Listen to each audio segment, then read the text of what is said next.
गुडघ्यांमध्ये झालेली झीज किंवा मणक्यांमध्ये झालेली झीज घरी बसले जर तुम्हाला भरून काढायची असेल तर आज मी तुम्हाला एक अतिशय सोपा उपाय सांगतो, करून बघा.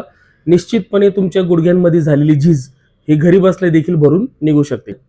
यासाठी तुम्हाला रोज सकाळी उपाशी पोटी अनाशी पोटी डिंक लाडू खायचा आहे. त्याचबरोबर रोज रात्री झोपताना आपल्या गुडघ्यांच्या ठिकाणी गाईचं जे तूप आहे हे लावायचं आहे आणि 10-15 मिनिटांसाठी मालिश करायची आहे.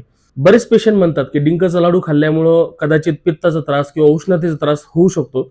जर मी सांगतोय त्यानुसार जर तुम्ही रेसिपी केली तर तुम्हाला पित्ताचा उष्णतेचा कोणताही त्रास होणार नाही. यासाठी काय करायचं आहे, तुपात तळलेलं डिंक, त्याचप्रमाणे ओली खजूर, ओलं खोबरं, खसखस, तूप आणि गरजेनुसार गुळ, एवढ्याच गोष्टींचा जर तुम्ही डिंकाचा लाडू केला तर नक्कीच तुम्हाला पित्ताचा उष्णतेचा असा कोणताही त्रास होणार नाही. तुमच्या शरीरामध्ये तुमच्या गुडघ्यांमध्ये जर झीज भरून काढायची असेल तर सर्वश्रेष्ठ हा उपाय आहे. हा करून बघा. घरी बसल्या देखील तुमच्या गुडघ्यांमधील झीज भरून निघू शकते आणि ऑपरेशन टळू शकतं. या आणि अशाच माहितीसाठी आमच्या चॅनलला लाईक करा, फॉलो करा, सबस्क्राईब करा आणि व्हिडिओ गरजूवंतांपर्यंत नक्की शेअर करा. धन्यवाद.